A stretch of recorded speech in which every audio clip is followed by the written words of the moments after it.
showtime. And that is right, ladies and gentlemen. It is showtime. Welcome everybody to Circle the Bay Podcast. It's the host with Ivan C.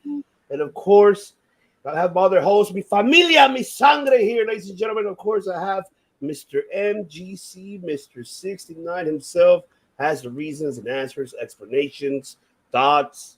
But he loves that 6'9". That's what he loves. Not the 619, but 69. Ladies and gentlemen, that's right. Because he's going to give all you freaking stooges something to talk about.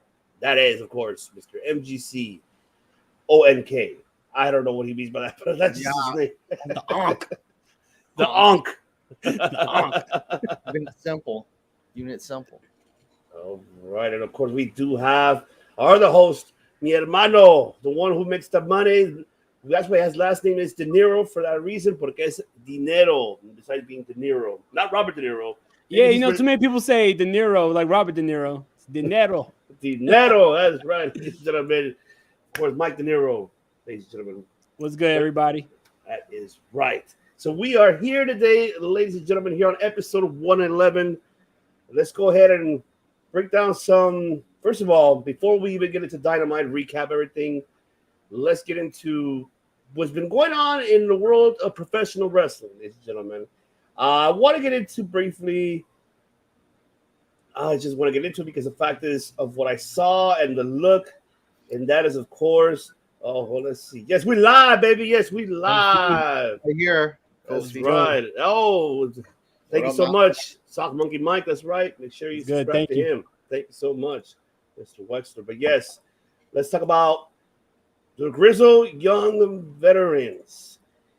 Yeah, so they went from this to this. I thought that shit was Photoshop when I saw it online. I thought so too. This is what I thought. Hey, yo, what the fuck? Exactly. They're taking us out to prom, guys. You know, they got the flout, they got the corsagers. You got the Kane 3.0, ladies. Not 2.0, 3.0. So Goth prom. He's taking us to prom. Come on. They got the corsage. They go to the limo. You drinking the punch? All I gotta say is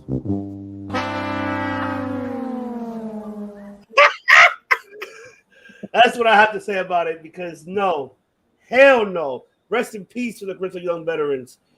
I know people are saying, give them a chance. Open, your heart should be open. But this gimmick doesn't work with them. This gimmick would not work. I'm like, no, you're making them the Druids. Forget about it. No, I'm not intrigued. That's why I don't watch 2.0. That's why. Mm-hmm. Yep. Yeah, exactly. That's right, Kofi. That's right. That is right. It's a fact. So Scrap Dirty Heels. But De Niro, go ahead. You're tough. Man, you know, there was a lot of rumors that Triple H was coming back to NXT. I think this showed that those rumors are untrue, because this shit is trash, man. I didn't know what the fuck I was looking at when I saw that. They had, what's it called? I think it was James Drake, or the other dude, the bald guy, right? Got him looking like Kane when he took the mask off with the little pupil in the eye. Like, they got the same contact lenses. Yeah, exactly. I don't know what this is, but you know what? I know that there's a lot of people, like you said, are like, oh, give it a chance. Don't shit on it before you give it a chance. Fuck that. I'm shitting on this before I give it a chance. This is not worth me giving it a chance. This is not something that I want to see, nor intrigues me to tune in. So it's like, fuck that. It looks like ass. This is Wish.com Wyatt family, and I ain't with it. Well said. Thank you. Oh, shit. Matt Callis. You know, people talking about giving it a chance. I don't think it's the in-ring thing that's the problem. This is mainly an out-of-ring gimmick. So the main thing is it just doesn't work with their style. Because what was it? The thing before was a little bit more reality-based, but this is just magical fantasy. Smells like Bruce Pritchard, guys. Smells like Bruce. It does smells like Bruce Pritchard. I was gonna say that. Yes, smells like Brother Love. I love you. Smells like. What do you think Brother Love smells like? Is that like oranges and Axe body spray or something? Like, I don't know. No, I don't know. Probably smells like ham or something. I don't know. He probably does. Oh shit! All right, the next topic, which this one has to be, of course, because I want to hear what you guys thought. So, of course, this is a little quick segment for all of you guys. The debate of the week. That's right. Because as we did see the announcement of Ric Flair's last match, of course, will be teaming with his son-in-law, Albert Andrade, versus Jeff Jarrett, who we now knew. Now we know that he's coming from someone from WWE, and it was Jeff Jarrett, and he's teaming up with Jay Lethal. I know everybody did see the video package that Ric Flair put out, him being attacked in the parking lot, blood all over, Ric Flair's blood. And of course, yeah, this is my fucking family. Yeah, and this is family. Yeah, my son-in-law. So, first of all, I want to get your thoughts on this, Ric Flair's last match, main event announced. So, back to you, De Niro. What are your thoughts about this main event tag match? The match itself, I think, is intriguing just because for a few reasons, right? You got on one side a guy who's currently signed to the WWE with Jeff Jarrett, teaming up with a guy who's currently signed to AEW, which I think is pretty cool that no one's really talking about, right? But I'm going to tell you this right now, like the whole build up to this, if this is Ric Flair's last match, I would think that they would want him to go out as a babyface. But if you watch that whole video, he comes off like a real dick. Like he's a heel for this. You know what I mean? First, we see Jay Lethal ask him for a spot on the card, and he tells Jay Lethal, even though Jay Lethal is getting him trained and ready for the match, you're a opening card match at best. Like that's a little bit of a dick move. And then also, you saw Jeff Jarrett set up the whole press conference. Jeff Jarrett's the one who got them in the fairgrounds. And then all of a sudden, Ric Flair's cracking jokes. Oh, I got 2 tickets for you and your father. And then when Jay Lethal is kicking Ric Flair's ass in the parking lot, Jeff Jarrett goes to save him and help him. And you got Ric Flair saying, fuck you, Jeff. I never liked you and your father. It's like, you're coming off like a dick. You know what I mean? Like, I don't know. Like, he seems real heelish. And then to top it all off, he can't even say Andrade's name. He has to say, oh, and my partner is my son-in-law. Like, come on, man. I'll tell you this right now. The match itself is probably going to be cool just because of Andrade, Lethal, and Jarrett. But Ric Flair's coming off as a real heel in his final matchup. And I don't know if that's the route that they were going for. I know that Conrad and Jeff Jarrett's doing their podcast now with more of kayfabe. And Conrad is like, Jeff Jarrett, you're such a dick. You're such an ass for doing this. But it's like, really? You dissed his father. You dissed him. And then when you try to help the man, he basically curses you out. I think the dick is really Ric Flair. And I think that Jeff Jarrett's coming off more like the babyface here. Yeah, you know what? I couldn't agree more, especially with the Twitter that Ric Flair put out about Jeff Jarrett. Oh, you brought me into TNA, and you needed my help, and it wasn't for me, TNA. I'm like, calm down, old man. Relax. Exactly. Relax. Too much. Wait, yeah, he actually mentioned that. Oh, yeah, I'm going to have a drink. Yeah, but you are going to have a drink. Make sure you have a drink. One of our cups, our exclusive Circle Debate cups. Make sure you click on our Linktree bios. We're selling fast. Get them now. Get them now. That is before they sell out. Before they sell out with a nice cold michelada. See. Matt Callis, your thoughts on this main event for Ric Flair's last match? It's not Christmas. I gotta say, 'tis the season for retirement matches because the main thing is Muda is retiring pretty soon. He's got 3 more matches in him. I'm wondering if there could be intersection. I mean, Sting. It's like Ric Flair's had 4 last matches already. I mean, I think the first one was Sting and Ric Flair on the last episode of Nitro. Then we had the Shawn Michaels one. And then I don't know what happened in Impact, what that last one was. Yeah, I know he had a hardcore match in Impact. And then, now we got this one. So it's I mean, if you're not going to retire yet, if you're going to Ozzy Osbourne this, if you know what I mean, because Ozzy Osbourne's been retiring since 1999, It's like Terry Funk. Yeah, exactly. You're hanging on. So I think if you're going to keep fake retiring, we should at least have Ric Flair, Great Muta, and Sting one more time. That'll be a triple threat. Do that triple threat. Do it in a big stadium. Do it here in SoFi Stadium here in LA. Come on. Give me what I want. There you go. They got to give me what you want. But here's the other thing that all three of you are still active. I mean, who knows what Flair's going to do? The low blow, chair, woo, the strut. Woo. I did that in middle school. I did that in 7th grade and 8th grade in the middle of class. Woo! I did the strut. Another thing that it was rumored in your window, which, yes, this is the debate that I wanted to have. So Ric Flair's final is rumors of Ric Flair having a final farewell tour. It's just to him. Ozzy Osbourne. When I heard that, that's fucking bullshit. That's the first thing that came to my head, and of course, no, God, no, God, please, no.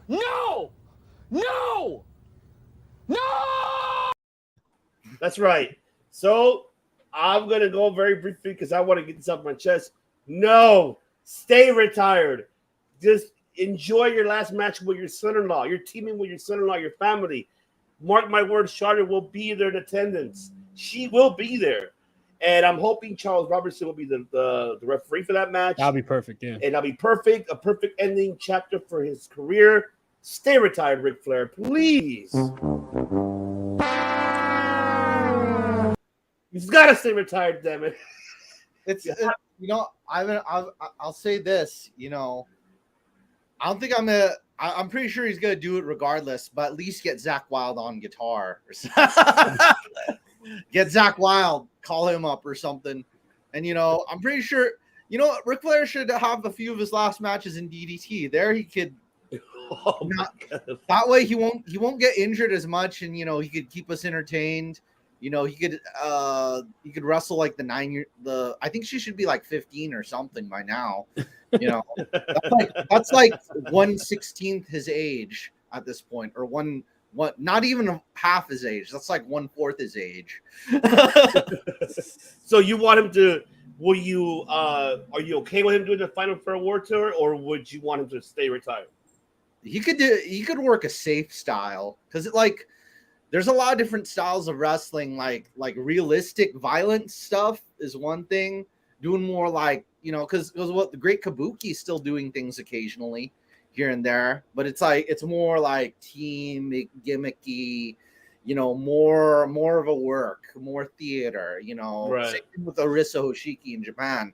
She retired due to injury, but she's doing more of a style that's more of a work, more even cinematic. If you do a cinematic match, you don't have to, it's more acting than it is wrestling. But knowing Flair, though, I guarantee you, if he goes on tour with this and he has like a tour of farewell matches, he's going to want to bleed every single night. He just has something for bleeding. He's gonna install something in his forehead just to shoot the blood out. It'll be like one of those Halloween masks, like the Scream mask that bleeds. Yeah. He's gonna have a prosthetics person hook him up with that. Oh God. See, I wouldn't be mad if the tour was like you had this final match with Jeff Jarrett and Lethal, and then you go on tour of maybe conventions and meet and greets. That's fine. Do that. But a full tour of matches, man, I was already skeptical about this one match. let alone a full tour about him. I know the best use of him right now, Ivan. I posted it in our chat. I'll go deep into it later, but I'll say if Naito finally comes to challenge Moxley to get back at his loss at the G1, I think the best possible mouthpiece for Naito is probably Flair, because of because Andrade and Naito and Rush, you got Ric Flair's basically part of Los Ingobernables now. He's technically because he was part of the son-in-law. Yeah, he's part of the family. So imagine Ric Flair giving nosotros Ingobernables, Ric Flair doing Naito's promo. Ric Flair. That would be cool. That would be him being the mouthpiece for Naito would be pretty sick. I wouldn't be mad at that. So what do you say, Nero? Yes or no? Should he do it or should he retire? He should have retired when Shawn Michaels kicked his teeth down his throat. He should have stayed retired. I don't know, man. To be honest, Flair, there's a lot of wrestlers that I'm you know what? I don't care about their personal life, professionally, I like them. Flair's the opposite. I feel there's a lot of shit that I heard about Flair and a lot of shit. Like I've met Ric Flair. He's a pretty, he's pretty much a dick. So like personally, I think he should have gone away a while ago. I don't think that he has that nature boy lust anymore. You know what I mean? Like he's not the nature boy like he once was. So instead of continuing to tarnish your legacy, but the thing is, instead of continuing to tarnish your legacy, make sure you could go out on top with a legacy that people respect. You know what I mean? And keep on coming back from retirement. This is not like Funk, because Funk retired from the NWA in like 79. Then he came back and was like the most beloved guy in ECW when he went out in 97. And then I was at like the last Terry Funk matchup in like 2012 when he was in House of Hardcore, Tommy Dreamer's promotion. And I'll tell you what, even in 2012, people still loved him. And Terry Funk was like still like, Terry Funk, where Ric Flair, it just seemed like he lost that, that nature boy luster. So I don't know. I just feel like this is like way past his prime. It reminds me of like ECW reunion shows, the first one was great. You're all hyped for it. The second one's like, all right, cool. By like the 15th one, you're like, yo, ECW's dead. Leave it alone. You know what I mean? I think Flair's probably going to go down this road of kind of like what Hulk Hogan's doing. He's going to just go like, him and Hogan are pretty close, so they're going to go down that same goofy road. He's going to open up a restaurant and hire a really insane conspiracy theorist to run it. And we're going to get Did you hear what went down? I would not be surprised if he opened up a bunny ranch. He'll do that. It's just like because Ric Flair's Bunny Ranch. Hulk Hogan opened up the beach house and has some crazy dude running it, and he's so who knows what like, for all we know, Ric Flair is gonna run butt naked on the field at the Super Bowl. I don't know. God, please don't. Oh my God, no. Who knows what he's gonna do? He's gonna end up in Korea next week. He'll be in China singing oldies. He'll be in Indonesia launching a rap career. Like, oh God, no, my God, no. My guess is as good as yours. So don't give him any ideas, man. Don't give him any ideas if he listens to this. We're not speaking English, Rick. Ignore us. Go away. And of course, during a conference media call today from Tony Khan, confirmed that the Briscoes are now ROH. They're fully signed. So exclusive deals, which has been provided for the details, but now Tony Khan has confirmed that the Briscoes are now signed full time with Ring of Honor. So congratulations to the Briscoes. I'm happy that they got picked up, and I'm glad that Tony Khan made the move. And I know a lot of people are questioning because the fact is, okay, now you signed them full time exclusive deals, but the problem is they cannot be in an AEW platform because of what the prior, situation that occurred. One of the Briscoe brothers, Twitter that came out on social media. I mean, it was blasted all over, and then just it makes it difficult because even the network will not allow it. However, though, it's only a Ring of Honor, and it's still going to be under the same network. So I'm curious of that, how it's going to work out. So I'll take it back to you, Matt Callis. Your thoughts on the Briscoes signing, and what do you see the future for the Briscoes now in Ring of Honor? I think Tony Khan definitely holds all the power in this situation. We know how he is. If I was in Tony Khan's shoes and I was definitely a huge mark for them, I'd be pushing for my boys. I think the whole thing, maybe to kind of shift, maybe to kind of reboot their image a little bit because of that incident. Who knows what could be in the future? Maybe we'll see Briscoes and the Acclaimed as like a faction. They could do something like that, Briscoes and the Acclaim versus Guerrillas of Destiny and Motor City Machine Guns, or I think the matchups that I want. I know TH2 and Helico's in need. I want to see TH2 versus Briscoes eventually, or the War Kings versus Briscoes. The top of everybody, like Motor City Machine Guns, Acclaimed, like. It just adds to all the great dream matches that we could have, and we shouldn't let like one or two executives kind of get in the way. And I know Tony Khan won't. He's 9 days. You got 9 days to let this match up. 9 days. That's BS. 9 days. Get out of here. De Niro, take it away, my friend. I think that this is amazing because the Briscoes, I said it last week. Ring of Honor is the house that the Briscoes built. You know, the Briscoe brothers, they have been Never left. they never left. They've been the guys who carried that Ring of Honor flag for the whole time. So to have Ring of Honor without the Briscoes, it wouldn't have been Ring of Honor. So I think that this is amazing. Now, the only thing is this tells me either the executives are okay now with the Briscoes, or the Ring of Honor television show is not going to be on anything that's Discovery or Warner Media. So maybe Tony Khan has worked out a deal where you have the Ring of Honor weekly television show on a separate network. So that's going to be interesting, because if that's the case, then, you know, he might be getting money from multiple sources, which I think that would be dope. But also it would also make Ring of Honor like its own entity, where I feel like if Ring of Honor was on TNT or TBS, like that's awesome because they're on a major platform, but it would also be like, oh, this is AEW's like little brother. You know what I mean? When Ring of Honor is actually the company with the 20 years of history. So I think that this probably means that they're going to be, you know, on a different network. And I think that as for the show, I know Tony Khan keeps on saying that, oh, we're close. I wouldn't be surprised if we have a special announcement about the show this Saturday during Death Before Dishonor. Absolutely. I know what I agree with you with that. I think there might be something, you know, that he's gonna have a surprise for the crowd, for the fans, and for us, you know, watching. We can only speculate. Ring of Honor on CBS, Ring of Honor on CW, Ring of Honor on Spike TV. Spike TV. You never know. It might go to Spike TV. I mean, I think what I'll pay attention, which I need to, because I'm not much of. I mean, I do love soccer, but not much like that.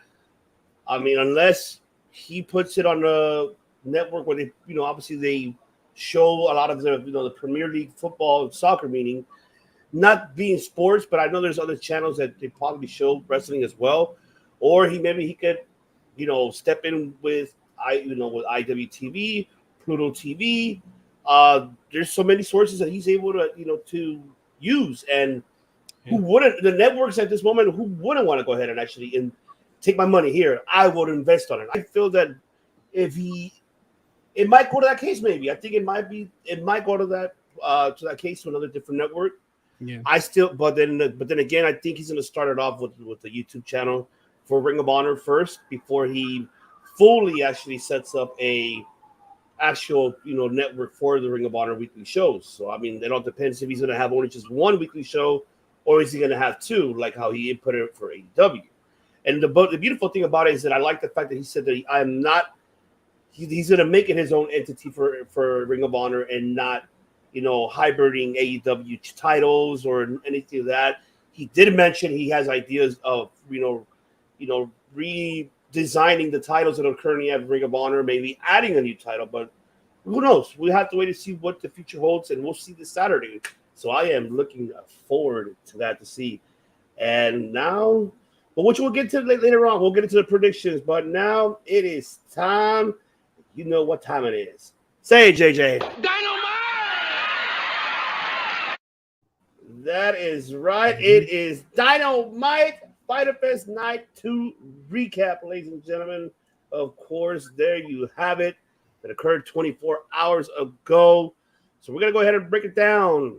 Not the segments, but we'll break down at least the matches, of course.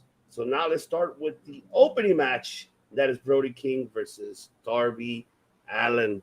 And wow, I'm just going to right away. Kudos to Brody King. I feel he needed this match. And I'm glad it doesn't. I keep telling the IWC community does not hurt Darby this loss. If anything, what he's doing is helping putting a rising star, up there alongside with him. And this match did deliver. Great opening match for me. And I'm glad to see more of Brody King now being, on the national television platform and seeing what he's capable of. He blew the roof off last week when he faced Jon Moxley, 2 weeks ago, I believe. So yes, but this time he delivered again, and I cannot wait to see what he does. But also during that segment, of course, the aftermath, we did see, of course, Malachi coming out, and then Sting. They missed Sting, and then we see the Redeemer returns Miro with his sunglasses. I'm like, okay, all right. I think you, Miro. Okay, I love it. But overall, I'm happy for Brody King. I just wanted to say congrats to him. I'm glad he's getting this push, man. This guy has done a lot for this industry, especially in SoCal, and being part of Santino's, being part of Ring of Honor as well, and New Japan Strong. Kudos to him. I'm very happy for Brody King. He's getting his, his push that he deserves. And even though it's not for a title, but he's getting his name recognized more towards television platforms and around the world. So I'm happy for him. So I'll go to you, De Niro. Take it away with the opening match. I love this matchup. Now, I don't know about you, but this made me think about last week's opener as well, where you had Big Wardlow versus Little Orange Cassidy. And you see how that was a real competitive matchup, when I think personally, no disrespect to Orange Cassidy, I'm a big fan of his, but I think that matchup should have played somewhat like this matchup, where, you just had the big man totally decimate the little guy. Now, I know that sounds horrible, it's a bully, whatever, but it just makes sense, Brody King, he's a guy that looks like he would physically just squash Darby Allin. And that's exactly what happened. He was tossing him around like a rag doll, and Darby Allin was selling like a motherfucker for him and taking crazy ass bumps. Darby Allin, he's taking bumps on his head and shit just to make Brody King look like a monster. And this was just the perfect storm, because Brody King looked like $1 million. Darby looked like $1 million selling all the stuff. And then to top it off with that Gonzo bomb, I love that move, man. That was a nasty finisher. You got a power bomb into a pile driver. It's beautiful. As for the favorites. It's a great move. Great move. Closing the match out, and then having that segment where you had Sting come out, and then you had Malachi Black, and then eventually Miro. I think that this is awesome. I don't know if you remember, but I said on the show, I think either last week or 2 weeks ago, that I think that Miro might be joining Sting and Darby as a face to go against the House of Black. So I think that this is really cool, because you had Miro call out Malachi Black, then you don't hear nothing about it for 2 weeks, and now he's back out. He's eyeing Malachi Black. You got the fighter from, God, the Redeemer, versus the evil entity of the House of Black. It just makes perfect sense. Good versus evil, light versus dark. I think it's going to be awesome. Absolutely. Hell yeah. I can't wait. I know that people are not happy about all the 6-man, but it's fine. At least it's going to make the House of Black better. Besides, Miro, Sting, and Darby, they're already stabilized. So they're fine. Win or lose for them doesn't matter to them. It doesn't hurt their characters anyways. What it does do is it allows other stars to build up alongside with them. So that's the beauty of it. Mr. MGC Onk, take it away. Ongaku no Kami. God of music in Japanese. So Brody King, I love that. Like Mike De Niro said, I love that finisher, the Gonzo bomb. I think of two of the most devastating big man finishers, the pile driver and the power bomb, combined into one. Brody King, for those that don't know, I think I've said it on a previous episode, he's like a trainer to a lot of the new Ring of Honor guys. He's a student to them. He was friends with Hana Kimura before she passed away. He's a really awesome guy overall. And it gets me kind of excited for his future. I know it's a little bit in the up ahead on the highway, but I'll be excited for a babyface turn with Brody King eventually, because he was a babyface in Ring of Honor, before he joined House of Black.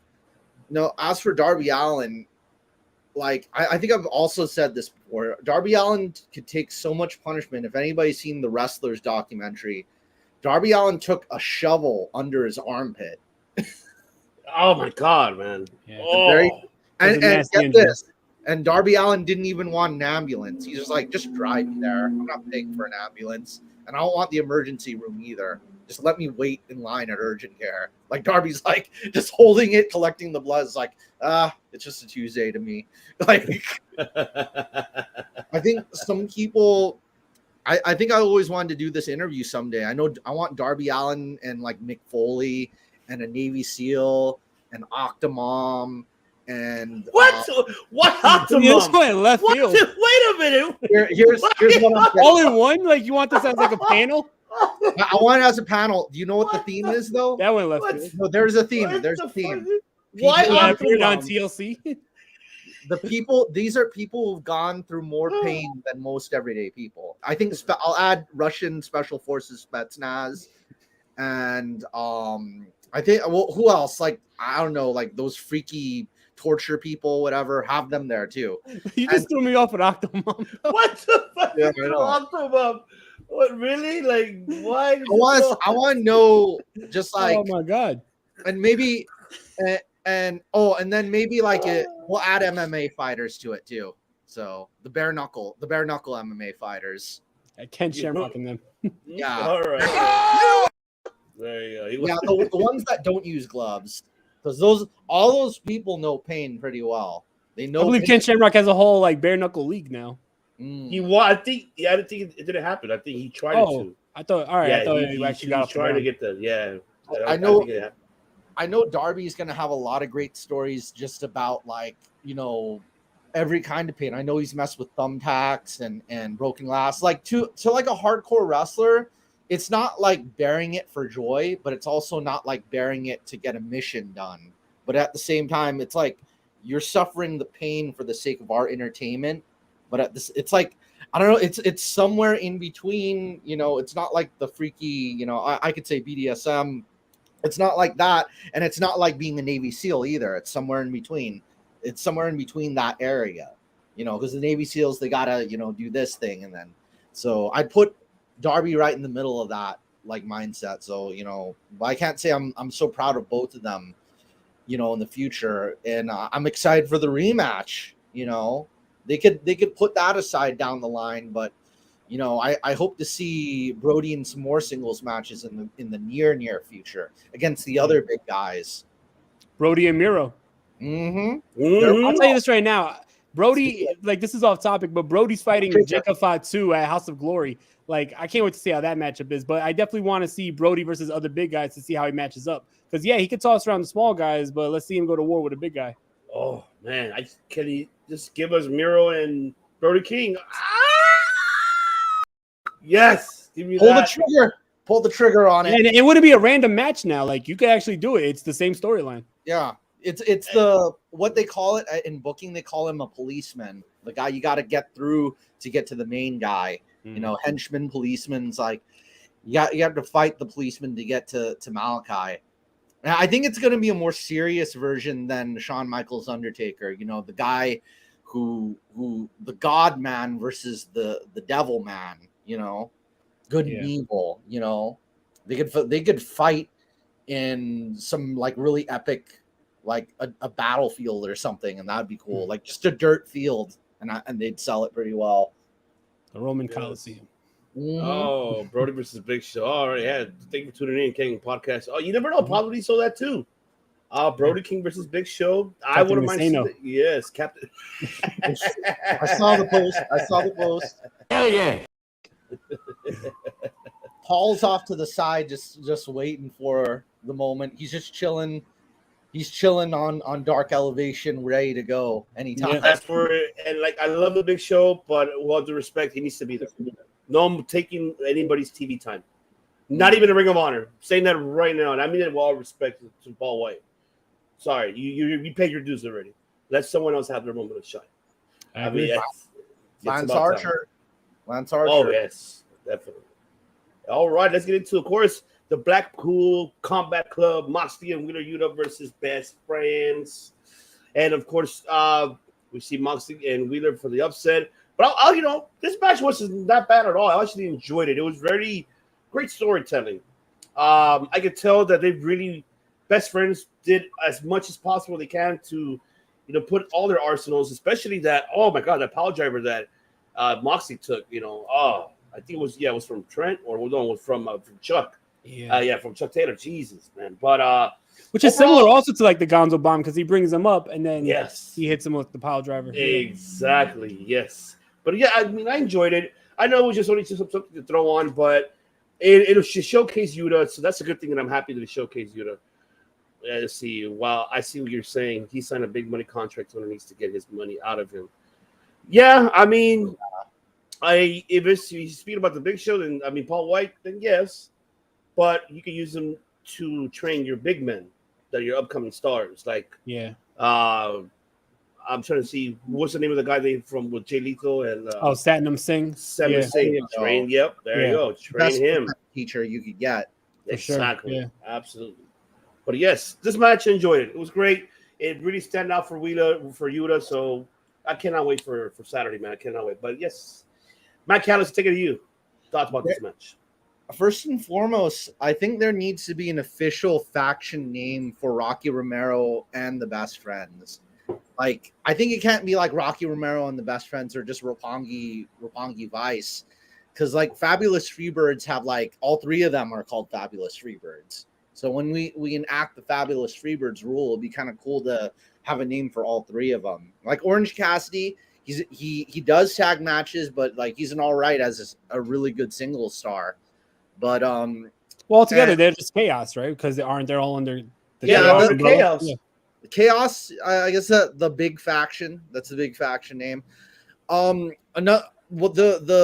finisher, one of their finishers, they do the Strong Zero. For those that don't know, that's I think I've said it on another show. That's White Claw. That's like White Claw in Japan. It's an alcoholic beverage. I think you could get it at some Japanese markets here in the USA. If any of you out there want to try the Strong Zero, the drink that their finisher's named after, you know. And this match also got me excited for like two reasons. You know, it shows the more aggressive side of Best Friends in addition to the experience. So, you know, I could see Best Friends and Briscoes putting on a barn burner in the coming weeks. You know, I'll be excited to see that sooner or later. And I don't know if this is on subject or not. We'll get to it when we get to it. But those 6-man tag titles are being defended, and it looks like they're going to come into the picture. So I don't think we're going to need 6-man titles for AEW if we have those Ring of Honor ones now. Sure, yeah. Mm-hmm. That's how you make Ring of Honor stand out. If you have 6-man titles in AEW as well, then what makes Ring of Honor 6-man title special? Yeah. Very, very, very true indeed. Take it away, Dinero. I love this matchup, and I love this matchup because it wasn't just a random tag matchup that they put together. There was actually a story, and there's history behind this because Wheeler Yuta came into the company as a member of the Best Friends. So you saw like that bad blood there. Like they were really pissed that he left them to join the Blackpool Combat Club, especially Trent, because Trent, before he completely left, if you remember, Trent Beretta was already, you know, he was already like getting pissed at Yuta for even considering the fact of leaving and going with the Blackpool Combat Club. So you got to see some of that brought back with the intensity that Trent Beretta was bringing. But overall, this looked like a great matchup. Everybody had their time to shine. Really, Yuta looks like $1,000,000, and I can't wait for this Saturday also because I think that him as the pure champion versus Daniel Garcia is going to be an amazing matchup. But definitely, you know, everyone shined, and John Moxley looked like $1,000,000. The Best Friends look great, and Wheeler Yuta, your pure champion going to Saturday, looked great. So it accomplished a lot. Indeed it did.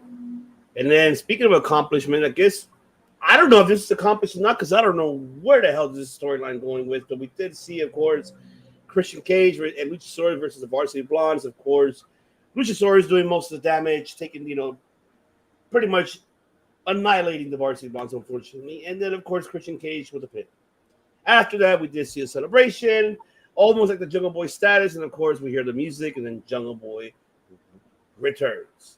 And what shocked me was when, okay, I thought I was going to hit Luchasaurus with the chair, but I see Luchasaurus just step aside and let him go. So this was a whole plan all along. I mean, I could tell you that it got me, and I ain't going to lie. I mean, I cannot believe this shit. That's what I thought. Like, what? Really? This is what we're going to do? Like, and how quickly it shifted, though. That's the one thing that I wanted to mention, like how quickly this shit, how it shifted.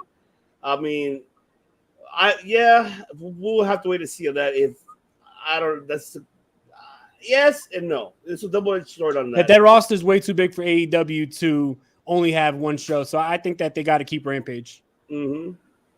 Indeed, but yes, man, I don't know where the hell they're going with this storyline. Now we have Luchasaurus back as a face. I'm like, Okay, I am confused right now. I don't know what the hell, where they're going with this, what direction they're going with it. I'm fearing that we're gonna see again another double turn. Luchasaurus turns on the Jungle Boy once Jungle Boy gets his hands on Christian. That could be the case too. I have no idea where they're going with this, but I'll take it to you, De Niro. What are your thoughts of this Christian Cage, Luchasaurus, Varsity Bonds, and the return of Jungle Boy? This wasn't really like much of a match. Luchasaurus just destroyed both the Varsity Blondes, and then Christian Cage picked up the win. But for the return of Jungle Boy, great to see Jungle Boy back, especially we know that there's so many injuries, so it's cool to see somebody actually come back from injury so quickly too. So great to see him, but like I just said, so quickly. So this storyline between Luchasaurus and Christian Cage, it had me intrigued. And I was intrigued in a heel Luchasaurus because I thought he's been doing a great job. He's wrestling more like a big man. I like the whole dark persona. I like, the whole knockoff Kane gimmick, but I like the whole dark persona for him, and I thought that this was a great thing. The only thing I've been saying is he just needs to change his name because Luchasaurus sounds very babyface-like. And now I see why he never changed his name, because it was all a plan to begin with. I just, if this was the case and this is the route that they wanted to go, I just wish it took a little bit longer than this, because I feel like this is, kind of like Judgment Day dropping Edge. Like it was a little too quickly, done. I feel like there was more mileage in Christian Cage and the heel Luchasaurus before they had to have the turn or have it be revealed that Luchasaurus was actually with Jungle Boy the whole time. I think that this was a little rushed, but I don't know. Let's see where it goes from here. It could be a possibility where Luchasaurus does turn on Jungle Boy also, because he didn't shake his hand or anything. You didn't hug him that he was back. He just stepped to the side. So we'll see. But all I know is it was a little confusing because I just feel like everything was so rushed. It's only been 2 or 3 weeks since he was a heel. Yeah, I don't know. I see that 2 weeks. 2 weeks, actually. Yeah. 2 weeks, yeah. Yeah, it doesn't make any sense to me. I was just what? Matt Callis. As much as everybody's loving, the baby face in the situation, Jungle Boy, he's not quite my cup of tea. I was never really a dinosaur person as a kid growing up. The first time I saw Luchasaurus at Double or Nothing, I thought he was really cool. I thought he would have been cool on his own as a baby face on his own. So Jurassic Express, I thought I kind of would have liked each of them on their own. I would have liked each of them on their own better. But overall, I'm not really that deeply invested in the storyline, mentally. I know eventually, I just hope they don't drag it out too much, and that Christian, they'll probably get their comeuppance on Christian, and then maybe Christian's got to take a break to, for the wife and kids, or to try something different, Christian might try a new gimmick or something, or be back on the solo grind. One of the two. He might do something different, and he could do something in Ring of Honor as a heel there. So who knows? My only question now is, what does this mean for Luchasaurus going forward? Because the feud is going to be Jungle Boy and Christian. So unless Christian gets a tag team partner out of nowhere, Luchasaurus is just going to be a backstage guy, or he's going to be a behind the scenes guy until it just doesn't make sense. I just feel like they could have had Christian and his muscle going against Jungle Boy, and Jungle Boy has to do the whole classic David versus Goliath to get to Christian. You know what I mean? I don't know. He's going to bring back Tyson Tonko, man. He's going to bring Tonko back. I would love that. Yo, people hate on Tonko, but shit, Tonko's New Japan days with Giant Bernard. Oh, no, yes. Yes, it was. Even the team with AJ. I like the team of AJ and Tonko. Yeah. It's the perfect opportunity to debut somebody new in this situation, in that spot, Yeah, agreed. The question is who, though? That's the one thing that Davey Boy Smith Jr. I mean, he's Canadian, right? Yeah, that'd be interesting. Big man. He's facing Killer Cross. That's gonna be great. The Ric Flair event. I mean, yeah, we'll just have to wait and see. And of course, we do have the FTW Championship: Ricky Starks versus Cole Carter. Yeah, I'm gonna get heated for this. I had a long day, but in the beginning of, but I'm like, Cole Carter might have met who the fuck is that guy? I know I'm gonna get heated for it. You don't have to get heat, Ivan, because even if you Google him, you won't come up with him. You'll get like some pretty boy actor with like Leo DiCaprio 97 hair, and then like a little boy. You also get a little child actor. I'm like, it's like getting like you look up Eminem, but you get Matty B instead. Like what? it's like you look up Eminem and you get Justin Bieber instead. Like what? Of course, Ricky Starks winning the match, and then after that, he opened up the open challenge for the FTW title. And of course, Danhausen responded. Yes. Yes, he responded. But for next week, though, unfortunately, I want to say this very brief that I'm happy too. I'm happy that Ricky Starks is finally being on television more often. That man, give him a mic, and he will do wonders. Mm-hmm. I mean, I know MJF. We all miss MJF because he knows how to, great mic work. Christian was getting there for already because he got us in treat, but we don't know where it's that going with so far. But Ricky Starks, I'm gonna say this right now. Now when you're adding Danhausen, guess what's gonna happen? Now we're gonna see the face of Hook. Yes, he's not gonna be a heel, he's gonna be a face. You know Hook is gonna go ahead and defend Danhausen unless he does a double turn and turns on Danhausen instead of, Team Taz. I mean, that could be the case. So this is where I feel this storyline might go, where it's headed to, and we might see it all out. Something tells me we're going to see either a one-on-one or a tag match between Hobbs, Ricky Starks versus Hookhausen, and maybe that's where he turns on Danhausen. Not sure, but it's heading towards that direction. Since Danhausen came out, automatically it just came to my head. Yep, here we go. Now you're going to bring Hook into this picture. I would like a face Hook against Ricky Starks because I think that it would be fitting if Hook becomes FTW champion, being that that's the title his dad created. And Hook fits more of that FTW mentality. When Taz debuted the title, right, in ECW, I covered this show like not too long ago. When Taz debuted the title, he said that this title brings a mentality. Fuck the world. That's what this title means, right? Ricky Starks, as cool as he is, I love Ricky Starks. I'm glad he's on TV. Doesn't really fit that mentality. He's not like the rebel against the world. Hook kind of is. So I think that he would fit that a lot more. Hook has like the, silent killer style, and he has the mannerisms of his father, Taz. So I think that he would fit that FTW title more. So if it's Hook versus Ricky Starks at All Out, I would love that. The world, Craig. Shit, not just the city, the world. I'll say there's nobody better than Hook to fit that title.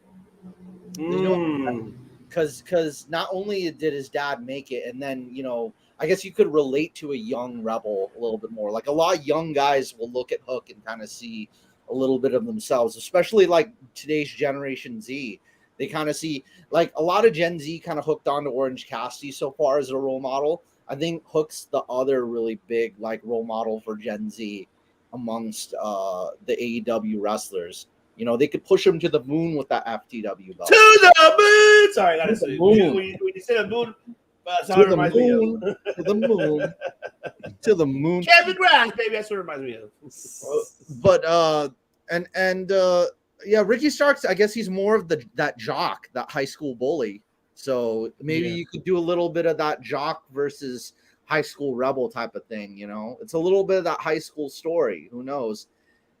You know what, guys? Crazy idea. You guys ready for a curveball? I haven't thrown.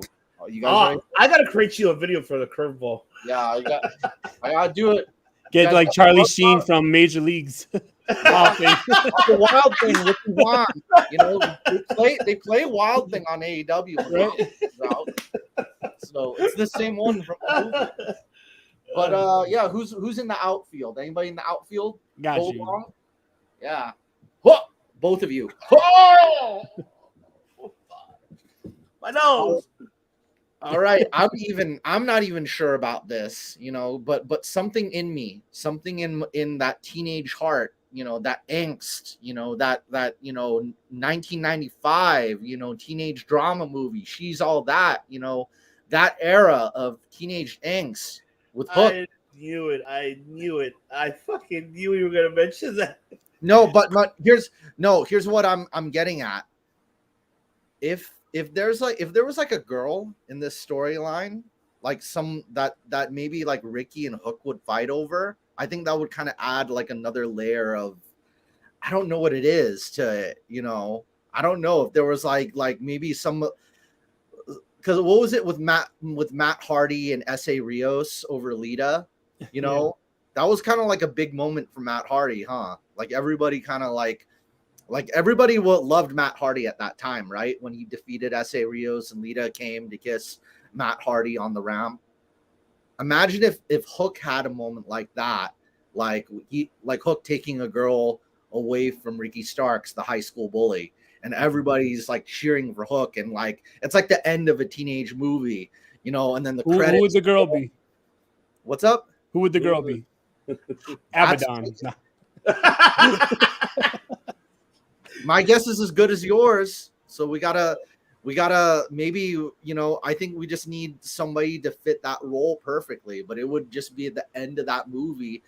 It's not going to end with the FTW title. It's going to end with the kiss. Oh my God! Shout out Kiss Dan. me. Shout out Dan to Cage by IQ. That's right. Our other hosts on Tuesday nights for New Japan shows. Stay tuned every Tuesday if you want to learn about more. It's like I watched Smallville and One Tree Hill and the OC on Saturday nights and school nights. You guys remember that? Oh man, Dawson's Creek. Oh, who doesn't remember that? Oh, God. That's there, man. Come on. Hey, that was like Jungle Boy's dad is the star of that it. was like 1990, 98, 99. I would say. I used to watch Beverly Hills 90210 with my mom. So yeah, shout out Luke Perry.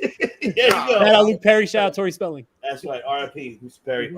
But hey, I can tell you what girl will fit. That announcer girl backstage, the one who interviews Hook most of the time. Oh, isn't that DDP's daughter? Right? She's already. Is she? I think that's DDP's daughter. Yeah. No way. I didn't know. Really? I believe that adds another layer. So Hook and DDP, he has to ask for DDP's blessing in backstage. DDP's gonna make him go through DDP yoga first. Oh my God! He probably would. I think bring it back. Bring it back. Bang! Yeah. That would add another layer to the storyline. You know, that would be like so many different things, and everybody could relate to it and get emotionally invested. You know, we're gonna have tear to my eye, tear to my eye. When that kiss happens, we're just gonna be watching like, yes. Yes. The slow clap, and the flower petals. All you're gonna think is that song, "Kiss Me." That's all you're gonna think ahead and watch. This episode features music from REM and Coldplay. Oh yes. Oh, and just to let everybody know, yes, this episode, of course. The following program is rated TV MAL. It contains strong language and is intended only for mature audiences. And partial nudity. No. No.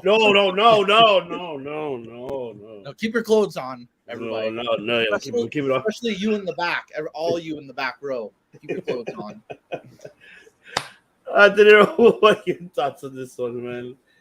I like it, and yeah, I definitely think that this is going to lead to Hook getting a title shot. But I like it. I know a lot of people say that Danhausen is like not their cup of tea, and people can't get behind Danhausen. But shit, I think that Danhausen is pretty entertaining, and I want to see more of him in the ring. I don't have him winning. I think Ricky Starks should hold this title for a while until he eventually goes against Hook. But I think that's going to be a good, nice little matchup next week. As for the matchup with Cole Carter, I already hear that we might see Cole Carter stick around in AEW. Yes, he has potential. I mean, I think he needs to have some work, maybe do some matches in Dark and Dark Elevation before we see him back on Dynamite. But yeah, I think the matchup was okay. I definitely am happy to see Ricky Starks more on TV, though. He's been wrestling almost every week, and I think that that's needed because he's one of those guys that people sleep on. Absolutely, 100%. We've been doing this for quite some time already. So just to answer your question, Kenningham Podcast, we've been doing this for quite some time already. Of course, all of us combined, we've done, yes, very, very, very, very long time. Mm-hmm. But very long, very evil. See, very evil, yeah. I need to get that. But yes, and of course, we did have Jade Cargill, Kara Hogan, the baddies, not the fatties, the baddies, versus Athena, Willow Nightingale, and of course, why is Jermaine Dupri showed up and accompanied Jade Cargill? I look, I respect the guy, but what are you? Please tell me because they were in Atlanta, right? I please just tell me it's because of that, right? All right. Other than that, this match was solid. I enjoyed it.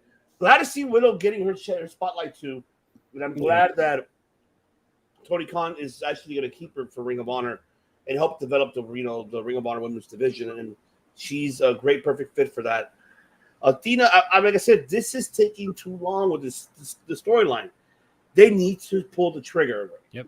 Because we need to figure out some other way to either make Jade go through both of them individually on Dynamite and then book it all out, a triple threat. And if you don't want to affect Cargill's loss, you can have pretty much the controversy that, hey, I never got pinned, so I don't have all lost. They can go with that. But the issue is with this is it's losing its touch little by little by little. Because it's going.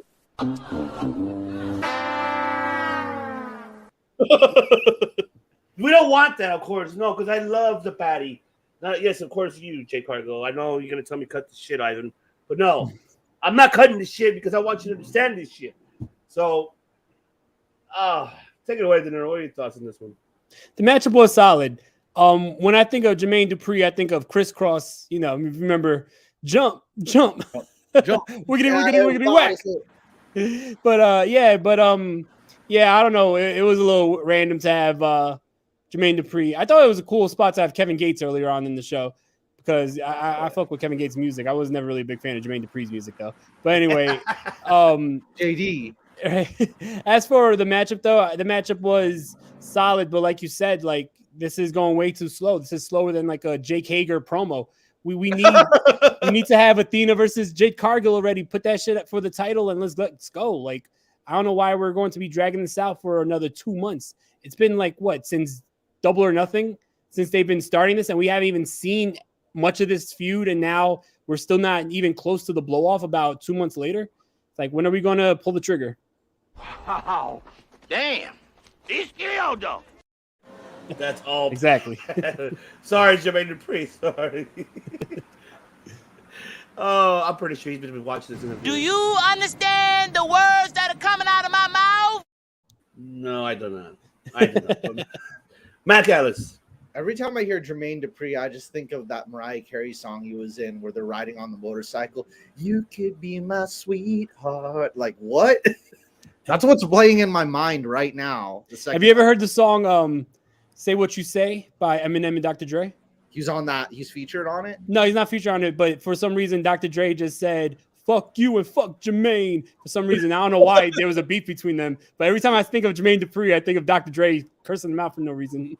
Back in those days, man. No, he was on a lot of Usher and Mariah Carey stuff. I had those CDs.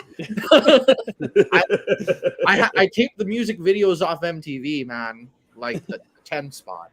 MTV. Shouts to Usher Confessions. Yeah. Great album. Back in those days. No, but overall, like they really should pull the trigger on this one-on-one match, and maybe let's add a little spice to it. Let's add a stipulation or something to this match. Not too gimmicky, but just, because we already got like a 2 out of 3. Let's get some 2 out of 3 ladies going down. Maybe they need to have the match first before you have a gimmick for it. I don't even know when the match is going to be. I mean, like one after the other, just so we could kind of like, if you're gonna drag it out this far, at least kind of make it worthwhile. Bring, we ordered a lot of appetizers, but you're only gonna give us like this small main course. Yeah. So maybe we'll get 2 main courses with it, and then a little dessert, and then nuts, and then drinks, and then we got the after party, and then we got the dessert lounge, and we got the shakes, and then we got the juice house. What? And then we got the coconut water. What? And then we got the breakfast. What? And then we got the coconut water. What? And then we got Denny's and brunch. What? And we got mimosas. Let's fucking go. And that's the bottom line because MGC said so. Glass breaking. Oh my hell god! yeah. Oh my god! I'm gonna take a clip of that. That's like I think that was a Jermaine Dupri quote too. It was like after the party is the after party or something like that. I think that was R. Kelly Ignition. There you go. Let's not go down that route, please. No. That's why Demonetization right there. That is way demonetization. Oh no, man, Jesus! Now it's time for the main event of the evening. For of course, it is the barbed wire everywhere death match, and even the microphone was barbed wire. I was surprised. I mean, just seeing that was corny as fuck. I was surprised, just looking at Justin Roberts. He's, they're focused. Like, really, you're not gonna cut yourself? Like, what the hell? Just look at this. Really? Like, what the fuck? What the hell? Oh man. Oh my god. All I could say, this match, the barbed wire. Oh, I'm gonna get heat for what I'm about to say. I was not really too fond of this entire match.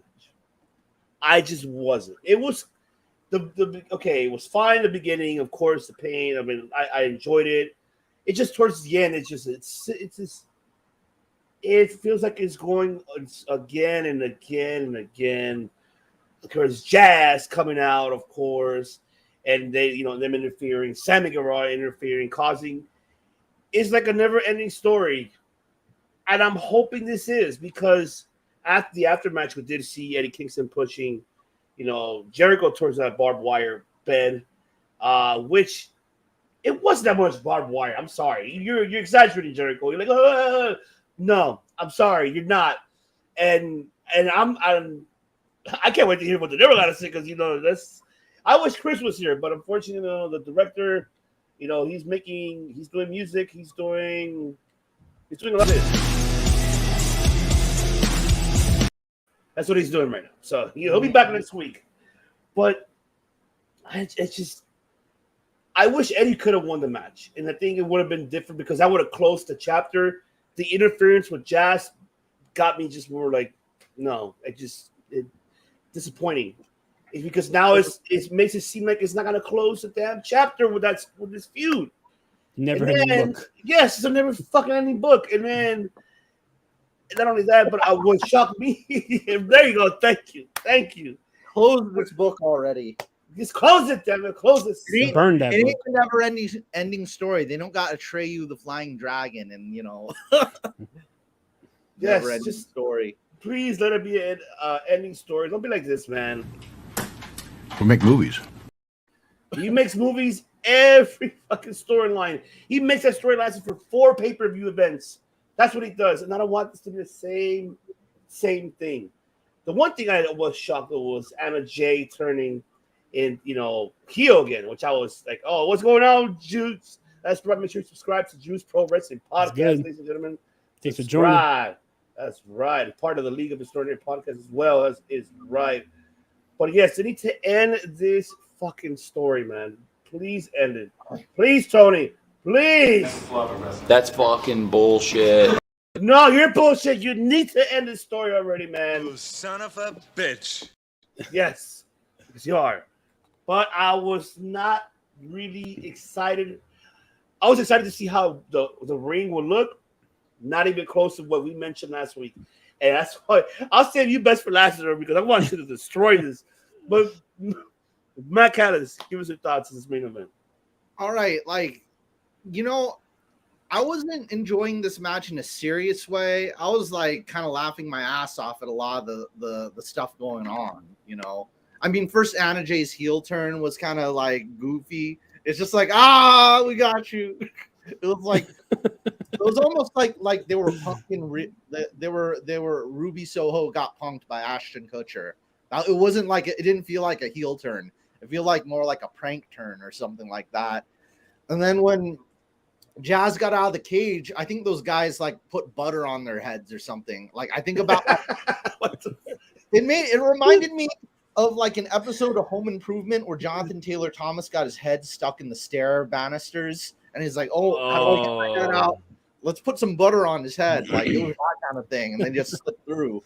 It's like I think they got that cage from like I don't know, like a movie set, something like some joke cage from like some kids event with the clowns and whatnot. See, you just turned sideways. There's no need to feel scared, kids. Like I bet you that cage probably smelled like a cotton candy machine, and it's from like an elementary school type thing. It smelled like it probably smelled like cotton candy machine, like, you know. And then it's like, and I knew the second that both Tay Conti and Sammy Guevara weren't in the cage, they were gonna interfere, you know, in one way or another, you know. So they should have ended it there. Like the heck are they gonna do next? Chris Jericho and Eddie Kingston riding Atreyu, never-ending story dragon. You know, they're gonna play dice in the parking lot. They're gonna have a dance competition. We're gonna do another musical. You know, who knows at this point? I'll call them. I got a new name for the Jericho Appreciation Society. I got like the buttered heads in the Staircase Society. That's what I'm calling them. Butterheads Society. That's what that reminded me of. It was like I got my head stuck in the staircase. Good, Clark Street. Kevin, make sure you subscribe to Clark Street. That's right. That is right. Yes, we're talking about the main event of Dynamite. I'm gonna have to play it for you, Devin. Since you're watching, I will play you that because I'm gonna have to play it. I was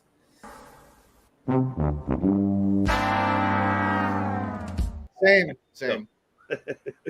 I mean, I was laughing, but I wasn't enjoying it. And like, I'm sure that you laughing was not the emotion that they wanted out of you. I bet you like the next blow off is gonna be like Ruby Soho and versus Anna Jane, some kind of like, you know, what, like hot, like one-legged foot race. I don't know. Yeah, it's just De Niro. Of course, yours, man. Oh man, let him have it. All right, so look, Wrestling Delorean Podcast came out last night. I went on about like a 15-20 minute rant on this shit. So the episode itself was called "That Was No Terry Funk versus Sabu," right? First of all, why the fuck can't they just remove the ropes and put the goddamn barbed wire as the fucking ropes? Like, exactly. You want to book a goddamn barbed wire death match? Do this shit right. Like, fucking remove those ropes, put the barbed wire, make this shit a real barbed wire death match. You know, go Dusty Abdullah, go Funk and Sabu.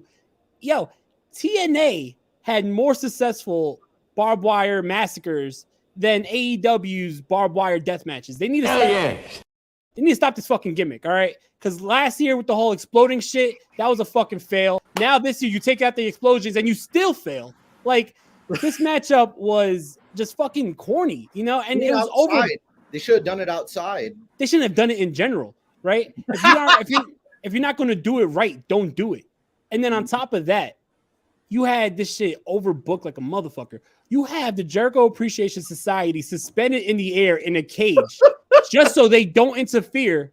And these motherfuckers still interfere. It's like, bro, what's up with that?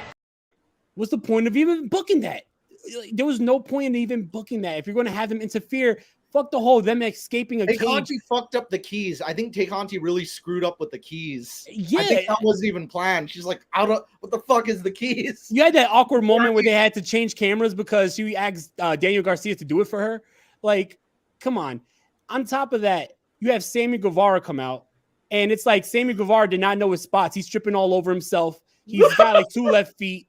Chris Jericho was like running into him. They're supposed to bump into each other. So like Sammy Guevara's like, finish. They screwed up the finish. The whole thing was screwed up. And that's not even including the fact that Eddie Kingston lost the matchup. Now, if, you know, this company was supposed to have wins and losses that matter, right? The fact that people are going to tell me online, oh, he lost, but he actually won the war because he made Chris Jericho bleed. And he got the last laugh, throwing him into the barbed wire spider web. The fuck? Yo, you want to get the victory. Fuck the whole, oh, well, I made him bleed. It's a barbed wire match. Everyone's going to fucking bleed. You want to get the win. The fact that Eddie Kingston lost tells me that this feud is going to continue. Now, if blood and guts was not the way to finish this, if a barbed wire death match wasn't the end of this, then how the fuck are you going to end this shit? This matchup is going to what? Be at All Out, and they're going to have some stupid ass gimmick. This shit needs to stop. This needs to end. And I love AEW. Look at this. Look. So for anybody who says that I don't fucking like AEW and I'm shitting on them, I love AEW. I'm telling you this right now. This shit was bad. If you can't book a goddamn barbed wire matchup, stop booking it. With the corny ass barbed wire fucking ring bell and the barbed wire fucking microphone. Like, this shit did not make any sense. From the moment I saw how the ring looked, I was like, I'm not going to like this shit. I don't know, man. I think that this was just a waste of time. It was a horrible ending. And this is supposed to be Fighterfest. This is supposed to be one of your big free shows. This is not a regular Dynamite. And this shit made me feel like, you know, this could have been on Dark and I would have been happy if it was like not seen. Because you know what? I don't want to give too much hate. Like, I'm just saying right now, this was horrible. And I think that it is a mockery to barbed wire deathmatch wrestling. And I'm not even the biggest deathmatch guy, but I am an ECW guy. I fuck with ECW heavy. And I'll tell you this right now, fucking Terry Funk and Sabu are not even dead, but they're turning in their grave because of the goddamn matchup. Onita like dug a hole and is like jumping around in it right now. Like, hey, what the hell? Nani washiteru. Like they need to stay away from this gimmick. Like, I'm cool with going hardcore. I'm cool with all that, but this is the second time they had a barbed wire death match where it's looked at as, well, that was ass. You know what I mean? Like, Kenny Omega and John Moxley at least had a great matchup before the whole like sparkler botch. We got the 69 meat dawn out of it, at least. Hence my name. Moment. But this, it's like you didn't even have a good matchup. Like, the spots were all it was so choreographed. The spots were so, you know, it was too obvious. It was way too obvious. Yeah, obvious. And then on top of that, like, so much overbooking, so much interference. Anna Jay turning heel, cool, whatever. But the whole, you know, Jericho Appreciation Society constantly interfering in the matchup. The whole point of the shark cage was to prevent that. But we're still going to have them interfere. So what's the point of the shark cage? You know, I came to a realization, guys, with my thoughts on this. I think the last time something kind of like this happened, AEW kind of this level of stupid happened. AEW 86'd it. I think this is like Nightmare Collective level bad, because with Brandy and Awesome Kong, they just got rid of it completely. Word, just stop doing it and don't talk about it ever again. Like, you don't have to have a blow off at this point. Just like never mention it again. Just like Nightmare Collective, you know. And also why it doesn't work is Jungle Boy, like Anna Jay and Jungle Boy are together. Jungle Boy's a babyface, Anna Jay's a heel. It's just like Brandy was a heel, Cody was a babyface. It doesn't work. They should have just put Nyla Rose, man. There you go. They should have put her in the fucking with the shark fucking costume. There you go. Should have put her instead. Shit. That would have been fun. I would have been fun having her guarded it, just like guarding it. That would have been fun. You know. Kudos to Nyla, man. I give her credit, man. She's over there, you know, goofing around. I enjoy it. That's awesome. Thanks. Yes, but there you go. So look, this Dynamite was not the best. It, as much as, you know, Mike, you know, said it, but we're professional wrestling fans that we love everything of professional wrestling, not just one promotion. But this was not the greatest at all. And man, you let them have it. Thank you. I got to keep it real. That's right. But there's no keeping it real goes wrong. This went wrong because they need to 86 all these barbed wire matches that you mentioned. Get away from that. If you're not going to succeed, why try it again? Knowing that you failed twice. Do it right or don't do it. Or don't do it. Or just don't. If it's not your cup of tea, obviously, because you're on a national platform television, you can't really bust like a GCW, what they do, or Combat Zone Wrestling, or even how it was, FMW, or even DDT, or even ECW. Do not try it. They even did it this way on pay-per-view, so the national TV is not even a freaking excuse. They didn't remove the ropes and all that. I just feel it's corny. It was definitely corny. And the whole match wasn't even needed because this just should have ended at blood and guts. Indeed. That's how I see it. It was unnecessary. It should have. All right. So now it's time to move on to the predictions of the Ring of Honor. Death Before Dishonor coming to you this Saturday, ladies and gentlemen. Yes, I would have been fine with it. Yes, me too.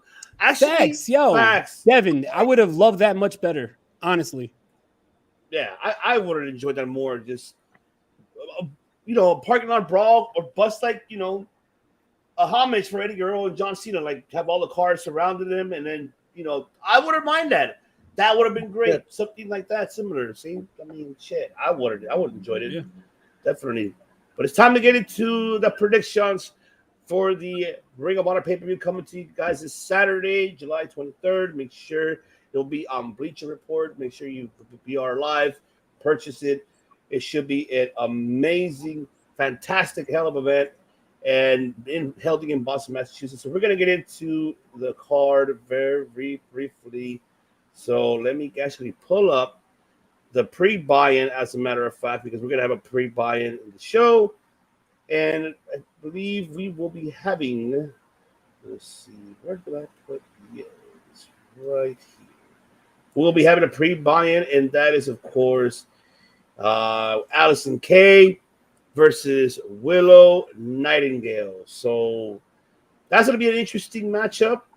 But I'm going to say right now, right quick, my pick, Nightingale. But I think it'll be a great opening match for the women's. That's for sure.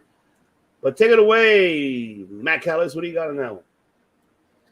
I've heard a lot of good things about Allison Kay. I think Willow's definitely put in her time. She was at the last Ring of Honor pay-per-view. She's been at a lot of different AEW events. I think she's definitely more than earned her place, more or less. So I'll go for Willow as well. All right. And De Niro, you got it. Yeah, I think Willow's going to take this because it's clear that she's going to be the one that's going forward with the company.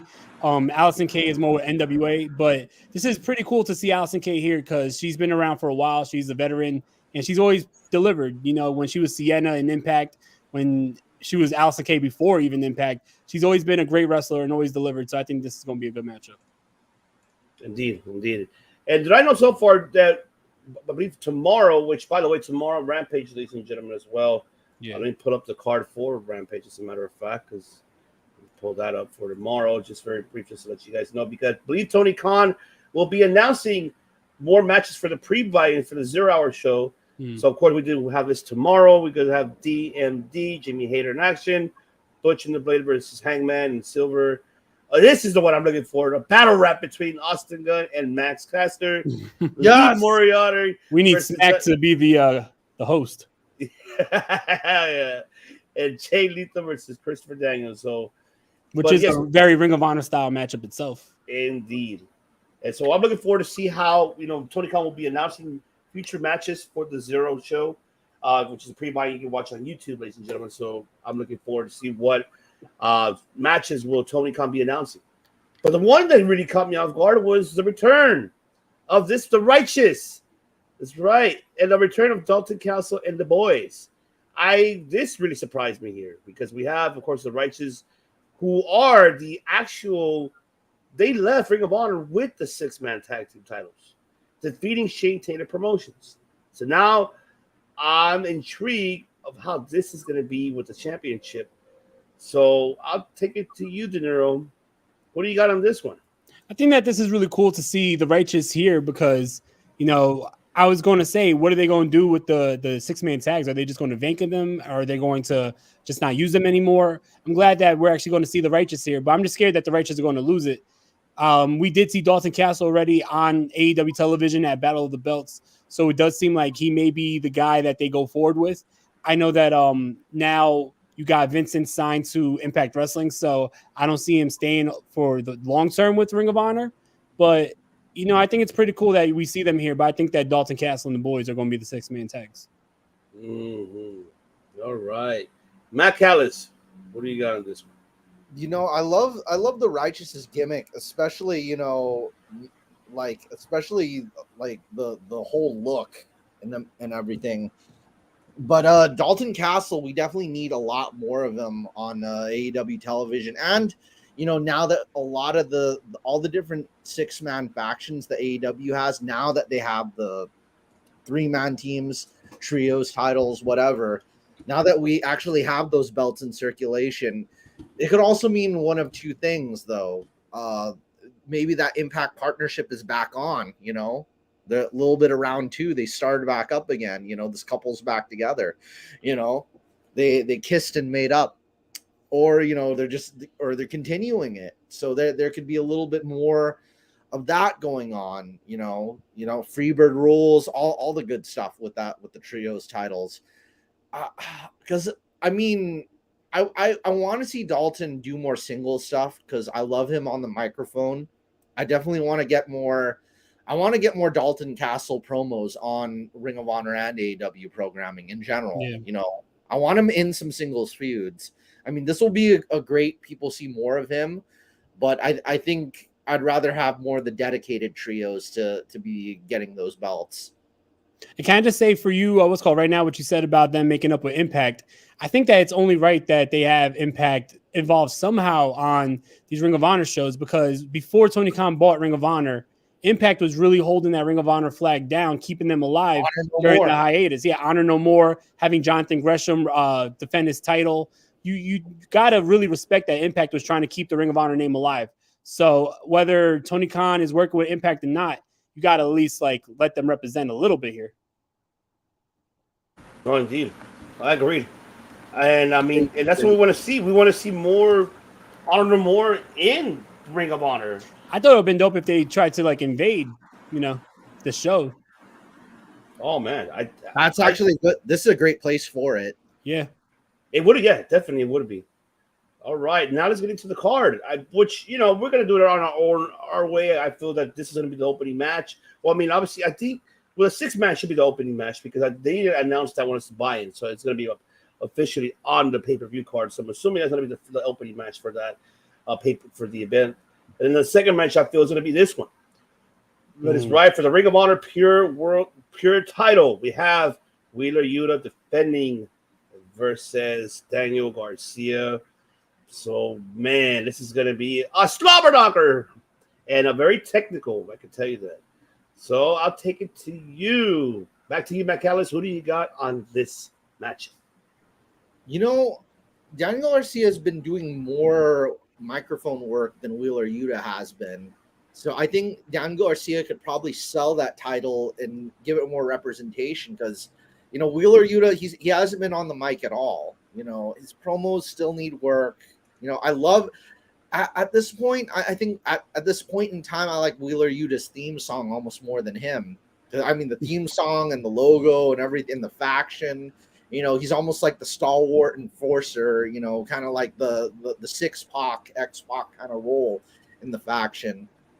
Daniel Garcia, I think he could really, I've said it again, and I'll say it before, it's not so much it's not the title itself, it's those that will challenge for it and the feuds you can build around it. And I think you'll get a little bit more of that from Daniel Garcia. So I want Daniel Garcia to win, and I kind of hope he does.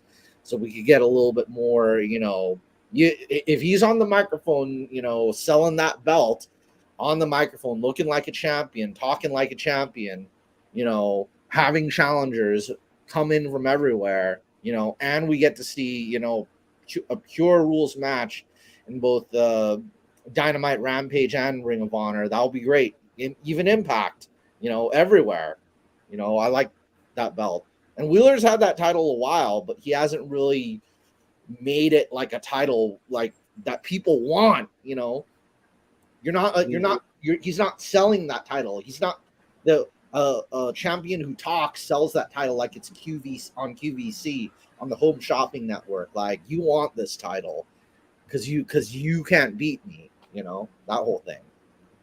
I love it. Just pay shipping and handling, right? You want fries with that? Oh man, Jesus! Home Shopping Network, food. Oh, I love it, man. Oh, she's all that. Yes, movie reference all day today. Ray Prince Jr. Who knows? He could defend it there. We might work for him. You never know. Yep, that's right. Ready? That's right. You watching? Call us. That's right. Fred from Scooby Doo.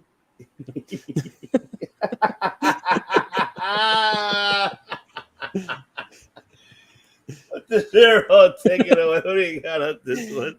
This matchup is going to be really good. I'm really looking forward to this matchup, and it has the potential of being one of the matches of the night.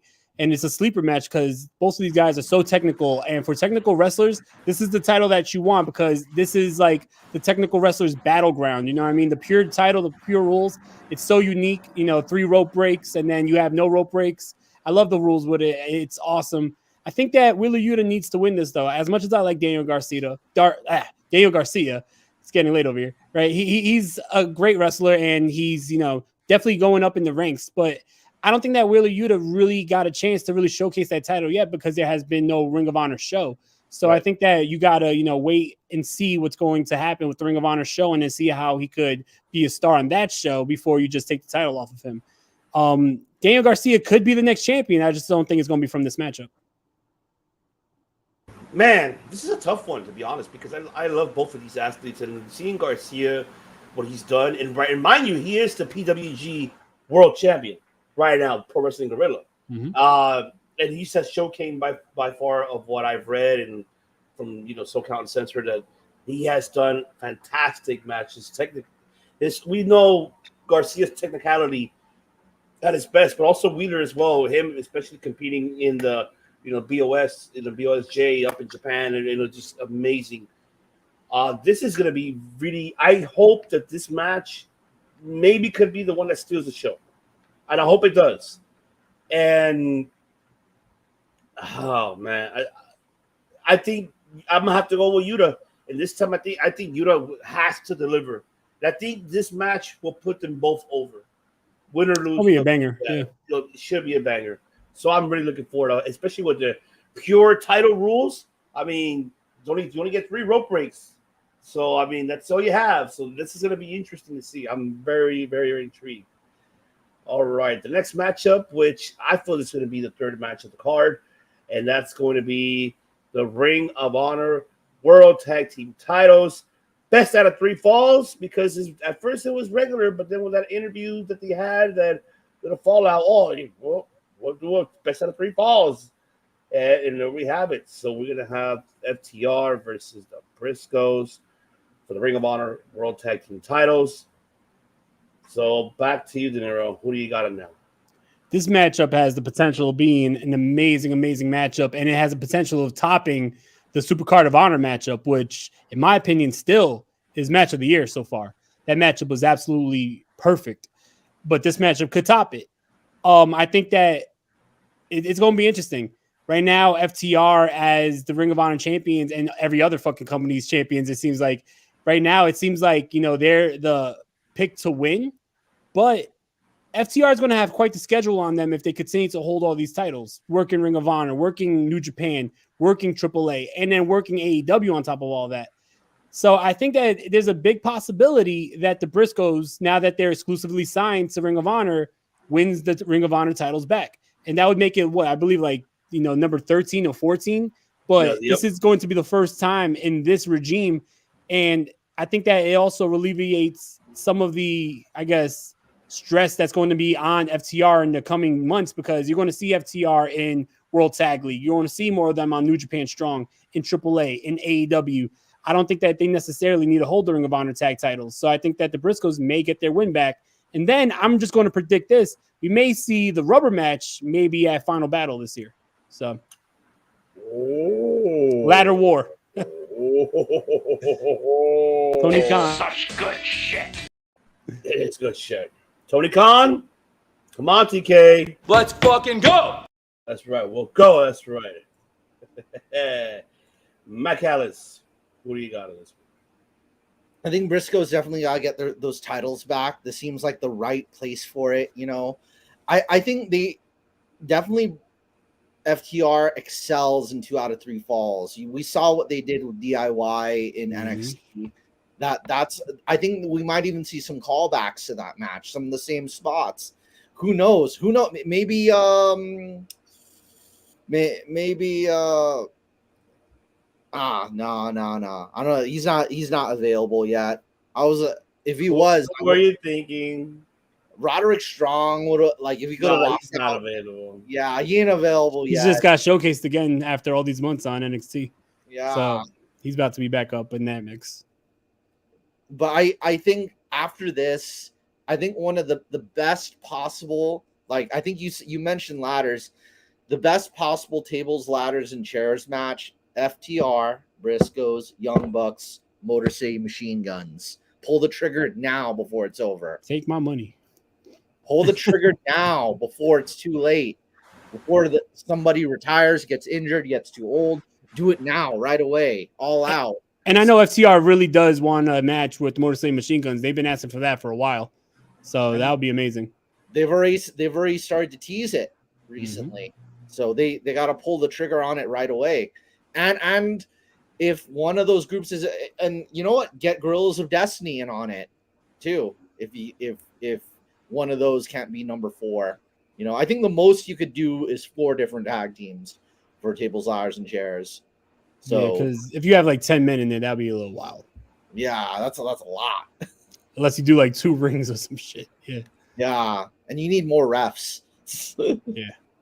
This is gonna be tough, man. Jesus. Yeah, I love FTR, but I think it might have to go down to how you guys valid points.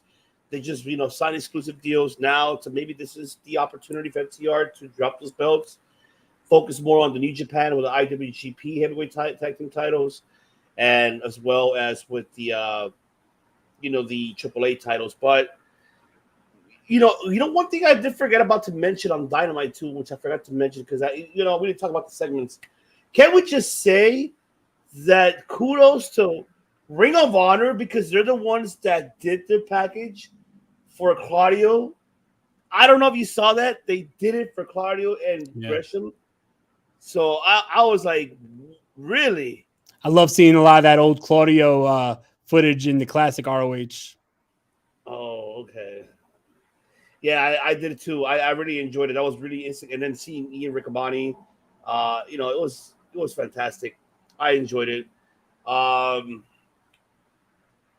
it looks like Matt Callis is telling me he's trying to get it back up. His PC just died. But yes, he'll be out of nowhere, just like the hidden out of nowhere. Just like the hidden blade. So I'm gonna have to go with the Briscoes on this. I think the Briscoes, they'll win it. But I think this is gonna be a best out of 3 falls.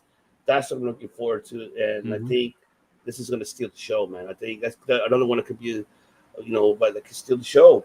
100%. Right. Yeah. And then we move on to the next match in the card, the Ring of Honor TV World Television Championship, Samoa Joe versus Jay Lethal.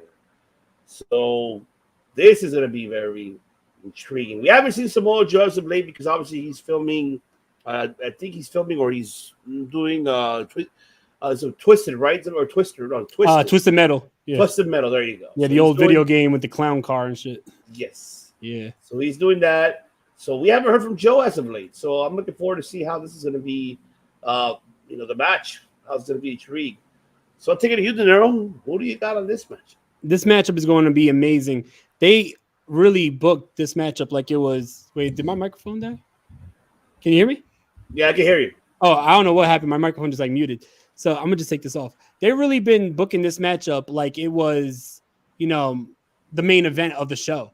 Even though we have a Ring of Honor title matchup on the show, this matchup is being booked like it is the top matchup on the show. And I love to see that because I love to see the TV title get that type of shine. It's a title that's been around since 2011, and it's a title that really deserves that type of shine. There's a lot of history here. There's a lot of history, and I'm glad that they talked about it. If you saw that video package with Samoa Joe and Jay Lethal, it was about 6 minutes on the Ring of Honor page. And basically, the way it worked was you had Jay Lethal come into the company in 2002. He was a part of a group called Special K, who was just a bunch of like, teenage. They were kind of like druggies who just was there to like have fun and do flips and all that. But Samoa Joe saw something in Jay Lethal and made him his protege. So when you had Samoa Joe in the early days as the longest reigning Ring of Honor champion, Jay Lethal was his running buddy. He was his young boy. Now you got the student and teacher, just like we talked about on Tuesday with Kenta versus Zack Sabre Jr. I see very similarities to this matchup because it is student versus teacher, and it's going to be very interesting to see which way this one goes. This is going to be very interesting. I think that Samoa Joe is going to retain the title, but this matchup has the makings of being a real emotional storytelling matchup. Agreed. It could be just so much of aggression. It could be a lot of those Bruce's aggression for sure, but yeah, man, valid points. But like I said, look, Tony Khan, can you learn from the production guys from Ring of Honor how to make a fucking package? Because they do great. They do great packages, and that's what we asked from you to do for AEW, to introduce stars, like how they were explaining about Claudio's past and Ring of Honor, even in Greshams, what we get to. But shit like that, TK. It is clear that Ring of Honor is the company that's been around for 20 years, and AEW is the company that's still fresh and new. Because Ring of Honor, they got that shit down packed. Their production, their packages, everything is on point. It's been that way for many years. To this day. That's right. Until this day. Thoughts on? Oh, yeah. We said that. I couldn't be more happier. We're all happy, man. You don't have Ring of Honor unless you have the Briscoe brothers.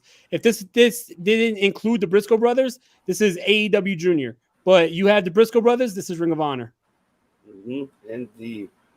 All right, the next match in the card right here. But I forgot to pick my pick. Well, it's a tough one, man. I love Joe. I love Gresham. I think this is going to be a long storyline. The fact that Joe was out and wasn't really around. I know he sold the arm. I think Lito might get this win. He's going to cheat somehow and gain that title. And I think it's going to be a long story booking between him and Joe for that belt for the next coming up weeks. I see it in rivalry. I think Lito will come out of nowhere and actually win it. So I think Lito will win it out of nowhere. That's as much as I would like to have Joe retain it, but something tells me that Lito might upset and shock the world, and then we're gonna see, of course, the rematch between these two. Because I wouldn't be mad at it. No, me neither. Because Joe right now is out doing Twisted Metal, so they didn't give him much opportunity for him to build the storyline, heading towards this Saturday's event. So it wasn't really much. It was just more chasing around and just brawls in the backstage. It wasn't really much of a story. I think once Joe loses, then we're gonna see the build-up. I think we're gonna see it for sure. And something that has not been mentioned on this was the two main singles titles in Ring of Honor has been the TV title and the world title. And that's the way it's been for years. And the longest reigning TV champion of all time is Jay Lethal. The longest reigning world champion of all time is Samoa Joe. So now they're going to clash. And I think that that's just amazing. I think that they definitely should have mentioned that because I think that only adds to the matchup. Oh, yes, absolutely. Agreed with that. I hope they did. I mean, I wish they did, but they didn't. But all right. All right, then we have the Ring of Honor Women's Championship. And, of course, we're going to have the ROH Women's Champion Mercedes Martinez defending against Serena Deeb. I have a feeling this match is going to be great. Serena never disappoints me. Mm-hmm. She always delivers. And as much as I would love for her to win, I think she's going to put over Mercedes. And I think it's about time Mercedes gets her moment of shine. She hasn't really gotten much time, never had the opportunity much at NXT, and just her winning it here, defeating Deonna Purrazzo on national television. Now she needs to prove that she needs to be the Ring of Honor Women's Champion. Serena is going to put her over, and she's going to sell it to her very, very fantastic. Let's see. So there's 7 matches right after the card 3. I think title match was announced. Yes. We announced them all, mi hermano Dan. Yes, we did. Yes, we did. And of course, I'm gonna choose Mercedes to retain. And I think I'm hoping, but it's gonna deliver. I think I feel it'll be like a sneaker, so like a sneak up, matchup. So yes, we love it too, man. This is a stacked card. Amazing card. There's not a bad match on this card. No, there isn't. So I choose Mercedes. I think this is gonna be another great one that will be back and forth, but I think Serena's gonna put Mercedes over. So yeah, I couldn't agree more. I think that I want to see a lengthy title reign for Mercedes Martinez because I think that every time we see like she's about to get that next level, like something happens and it's not her fault, like an injury or something, or she just is not like showcased enough on TV. But right now she's having the run of her life. She won the title at Supercard of Honor. She beat Deonna Purrazzo in an amazing match on television in the main event of Dynamite, which was great. And now going against Serena Deeb, the professor, is going to be really, really good. Serena Deeb is going to make Mercedes Martinez look like $1 million, and I think that this matchup is going to be a very good matchup. So you got Mercedes retaining. I got Mercedes. Yep. Awesome. Now the main event of this event is, of course, the Ring of Honor World Championship. Jonathan Gresham defending the ROH World Championship versus Claudio Castagnoli. And wow, a lot of people have been really, really shitting this event, this main event, 50-50. The fact because they're bringing in Claudio and already having him going for the world title. And everybody is speculating that he might win because he's never won a world title. Mm-hmm. Not in NXT or WWE, like meaning the main championship, not meaning like a regular title, but he's never won actual main event championship. Now, but then again, you have Jonathan, who has been the staple of Ring of Honor, has been doing a fantastic job even before Tony Khan even bought Ring of Honor. Representing that company everywhere. Everywhere. Him and Lethal were the top tier, and the Briscoes, of course, and Dalton Castle, I could name them all. They bled and sweat and tears for Ring of Honor. Yep. This is a tough one for me. I love Carter, of course, but I can't see Carter winning. I just can't. I can't see Cardio. I just can't really see him win. As much as I would love to, but I feel like it will be too soon. Because not only that, we just had Gresham turning heel. He just joined Tony Bletcher Enterprises. And you're going to kill his momentum that quick? Mm-hmm. It's too soon for him to lose the belt. I feel that the match will deliver.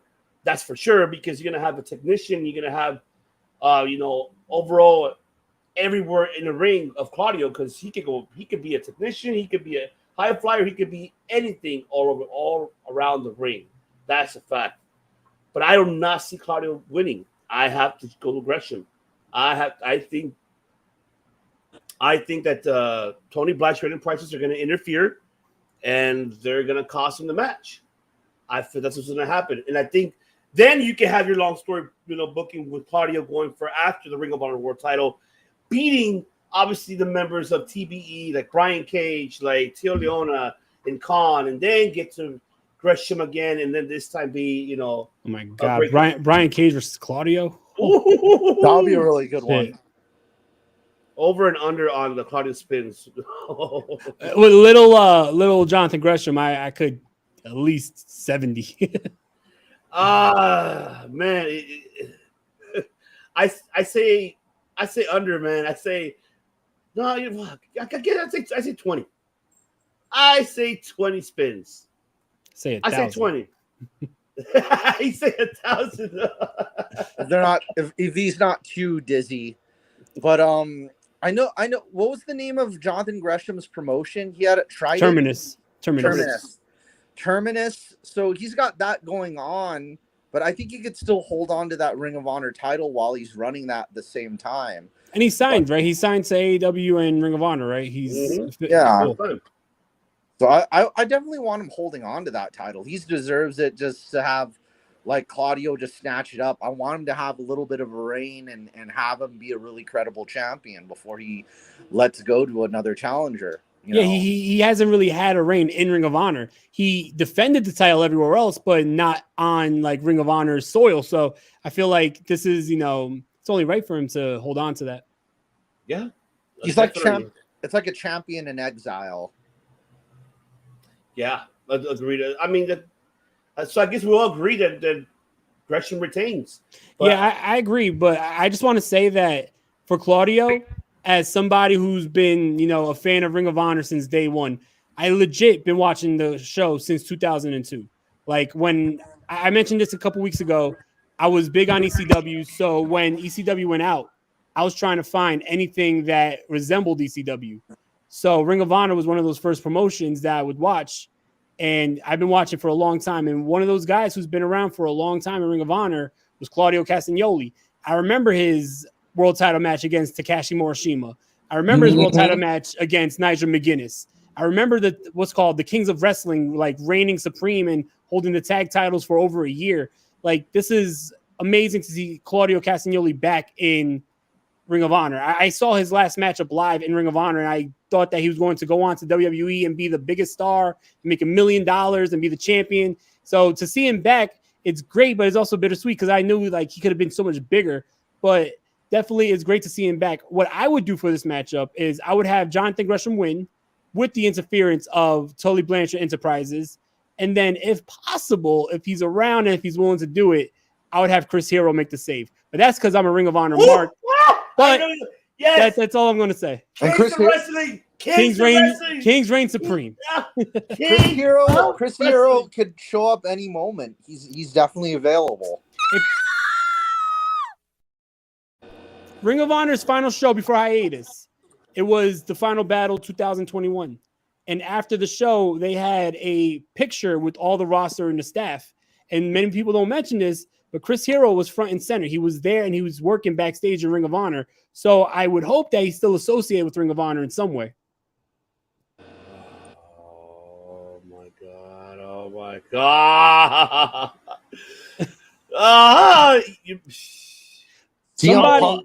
He's who CM Punk wanted originally instead of Roman Reigns in the Shield. CM Punk and Chris Hero in IWA had a fucking 90-minute 2 out of 3 falls match. Mm-hmm. 90 and they could run it back. They could run that shit back. Oh man, great memories. Hammerstein Ballroom, then versus the Briscoes, Kings of Wrestling versus Wrestling's Greatest Tag Team. Man, that team ran wild, and I missed the whole package of it though. I miss Shane Hagedorn and Sarah Del Rey with them. Oh yeah, that whole package of Kings of Wrestling. That was a great tag team. So there you have. So all right, Matt Callis, you missed what you missed. Did you miss? You missed Samoa Joe and Jelisa, right? Your picks, and also Serena Deeb and Mercedes. So it's pretty obvious. I'm definitely gonna go for Samoa Joe. I'm definitely because I'm such a big fan of his. I guess he didn't have a long enough NXT championship. Because the fact that he beat some Minoru Suzuki for that title, it's like they're turning the Ring of Honor television title into the never open weight title in New Japan. It's like that level. The fact that a former champion, a top guy, is holding that championship, an ass kicker, it's gonna turn into the ass kicker's belt. I like that. Just like the never open weight titles, maybe Hiroki Goto might come over and challenge for it. Maybe Kenta. Maybe Hiroki Goto and Kenta had classics in Ring of Honor too. Yes, they did. So they could come on over, and come over, Rover. And the match I most want in the close future, Naito could get back his win from Moxley, and then I could get my other dream match. Tetsuya Naito versus Samoa Joe. Sooner than later. Let's get it sooner than later before somebody gets injured. Pull the trigger. I'll tell you what, my dream match, I just need to see Jeff Cobb versus Samoa Joe before one of them retires. Oh yeah. Jeff Cobb's there. He's got the time. The time. After G1, just get that plane ticket. He'll be there in a second, in a heartbeat. Oh yeah. I'll reach out through a Filipino American organization just to let my kababayan know that he's got to come over. might fill cup of buy-in from Guam. You know, I don't know. I gotta find out. I gotta see if me and Cobb are cousins. I definitely don't have the big gene. I'm like medium sized. And what about your women's pick for the ROH Women's title? Mercedes Martinez and Serena Deeb. Mercedes, yeah, she deserves a longer reign. I mean, but then again, Serena hasn't held a title yet with all of her microphone stuff, you know. And Mercedes, she was a great heel on NXT. So, but I think with everything Serena's doing, maybe I'm going to break it down to percentages again. Here I go again. I'm 60% for Serena and maybe like 49.8% for for Mercedes. It doesn't even equal 100. Yeah, I know. I'm giving some more percentages out just because, you know, I got love for what they do. So got a 33 and a third chance of winning, but I got a 66 and 2/3 chance of winning. Yeah, I gotta break it down. by fractions. Mm-hmm. Oh man! You know what I would love to see for the show? I always loved back in the day when Ring of Honor had that unique looking ring with the Ring of Honor logo with the red and black mat. I would love to see them bring something like that back instead of just having like the typical regular ring, especially now that they brought back like the red logo. I always felt like Ring of Honor's color was red and black, right? And then when they changed it to the white and black, it was like, even Samoa Joe's last appearance in the original Ring of Honor, he said he's always going to bleed red and black. So he even acknowledged that the Ring of Honor colors is red and black. So if they could bring back like that original style ring with the red and black mat, I think that'd be awesome. Do you think the rope should be red and black or just all red or something like that? I go black ropes, red mat. That'd be sick. Yeah, word. Yeah, I think, man. Oh yeah, hell yeah, that would be sick. Ooh. I hope they do, man. I bring that classic flavor back. They need to bring that classic. Wow. Oh my god! Now that he owns everything, Tony Khan. I mean, everybody's expecting. I know everybody's asking, but I know we're trying to be patient to see where is he going to go with this. How's he going to take? Where is he going to take this Ring of Honor platform? How is he going to make it deliver? He said it's a whole new era, which I believe in. We've seen it. I just hope that we don't see a lot of those AEW stars. There's no need. You got your Elevation, you got your Dark, you got your Rampage, you got your Dynamite. But there's ones that fit. Like, I like the ones that fit. Like, Daniel Garcia and Wheeler Yuta fit perfectly for that division. Like, Mercedes Martinez is amazing. I love that she's getting this run here. So, like, having guys like Samoa Joe and all that with the classic lineage of Ring of Honor, like, they fit. I just don't want it to be like whoever AEW doesn't give time to, they'll throw in Ring of Honor. Because it shouldn't be that way. Yeah, agreed. It should not be that way. And I'm hoping it doesn't head that direction. So let's hope it doesn't. But yes, there you have it, ladies and gentlemen. Great, almost 2 hours of fantastic here of episode 11. And we appreciate you all for watching and tuning in here. 111. Uno. Dial 111. And hablamos español. We number one. Number one. We're number one. Stunner. What? Ichi. Oh yeah, bring it back. Oh yeah. Throwback. This is Throwback Thursday today, huh? Yeah, man. they got the Lamborghini with the doors going up, doing donuts in the lot. Number one Stunners. What? I love that video. Or dial one for the party line is Simone. There you go. There you go. You can have that too. There you go. The old school party line. This is Throwback Thursday, ladies and gentlemen. The 111. That is absolutely right. But yes, don't forget to subscribe, of course, to the Wrestling Delorean Podcast and Circle Debate. Pretty soon, you'll get an announcement. It will happen soon, but you'll just have to tune in every single time to both of our channels, the audio platform and the YouTube channel as well. So to tune in, make sure. And also wanted to go ahead and thank everyone that are listening out there around the world. So es todo español, para Latinoamérica. Muchas gracias por escuchar. Y aquí viéndolos en el canal de Circo Debate, muchas gracias por todo el apoyo, el corazón que ustedes han dado a nosotros. Saludos a todos mis amigos allá y familia de Latinoamérica. Saludos a Brasil. Saludos a Colombia, saludos a Ecuador, saludos Nicaragua, Honduras, El Salvador, México, Panamá. Muchas gracias por escucharnos aquí en Circo Debate. No se olvide que suscribe en nuestro canal de YouTube o en audio plataformas. Y gracias por todo el amor y soporte que nos han dado y siguiendo soportándonos aquí en Circo Debate. And of course, all to my European listeners well up in Germany, Switzerland, Czech Republic, Sweden. Das ist good. Yeah. Guten Tag. Yes, Belgium as well. Thank you so much for listening as well. And Estonia, we like right in the Estonia, right there in between. Thank you for also as well to listening to us. I did see that coming up, so we'll appreciate you. Let's say Guten Tag, choose to all the European listeners. And Matt Callis, let the Philippines know what's, we thank all our Filipino and listeners up in the Philippines for listening and watching Circle Debate. Let them know. Yeah, mabuhay, maraming salamat po. Like to all y'all, kumusta? Kumusta kayo? Like all that good stuff. You guys, your Jeff Cobbs, your TJPs, your Kid Bandits. Your Shotzi Blackhearts, all of our Filipino American wrestlers and extended family out there, and so on and so forth. And of course, your MGC, Matt Callis as well, Mr. And yeah, Becoil been listening to us, and Kala Brazon been listening to us. Shout out to them. Also shout out, of course, to India as well. Thank you so much for listening to us as well. And Romania and Karashka and Fiji, we appreciate you all. Fiji, you're so beautiful. I'll visit you soon. Very, very, very, very, very, very, very, very, very soon. And let them know, De Niro, in America, and then let them know to all of our audio platform listeners.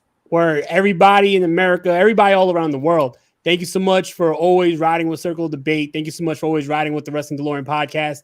You guys are the reason why we do this. We love you guys. We appreciate all the support. It's very humbling. And, everybody who tunes in, leaves their comments, subscribes, follows the show, follows on Instagram and Twitter and Facebook. We appreciate you guys. This is why we do this, and we love you guys.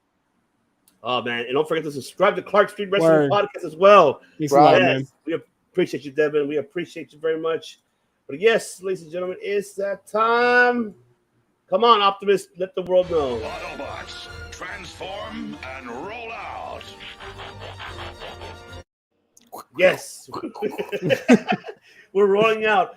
Before we do, I forgot to mention happy belated birthday to Killer Cross. Thank you so much for, if you haven't watched it, go back on our YouTube channel, watch it, or on the audio platforms, listen to the exclusives that Matt Callis had an interview with. Great Killer interview. Cross. Yeah, I couldn't be more happy to discover that Killer Cross is also a follower of Abraham Hicks. Law of attraction. We're in the vortex. We think positively. When you think positively, positive things happen to you. I firmly believe that. Yeah. Yeah, and the results are there. He didn't win that NXT championship out of nothing. That's the power of thought. Begins here.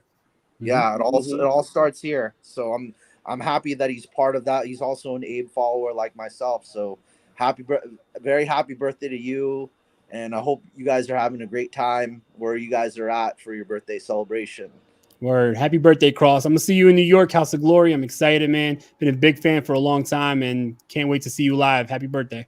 That is right. Happy birthday, Mr. Cross. Enjoy your birthday weekend. Hi, birthday weekend. Enjoy. Hey. All right. Oh, yeah. You'll be enjoying all right. I tell you that. Yes. Ain't that right, bro? Yes. Yeah, exactly. He will be enjoying. But yes, once again, ladies and gentlemen, this is the host, Stevie's One IBC. Here with my other host, of course, with Mr. De Niro, not Robert De Niro. Maybe he's related to De Niro. I don't know, but he's all about dinero, not De Niro. All about De Niro, baby. That is right. Mike De Niro. And of course, Mr. MGC, Mr. 69 himself. Onk, or Onk. I don't know. Ongaku no Kami. Ongaku no Kami, Iceman. Grandmaster Unk. But yes. What we're here in the Circle of Debate, the Wrestling Delorean Podcast, the League of Extraordinary Podcast. We don't just podcast. What do we do, man? We don't just make podcasts. We make the history. Professional wrestling, bigger than Hackenschmidt, bigger than Gotch, bigger than Thez, bigger than will Over and over. make Over and over. history. Over and over and over and over.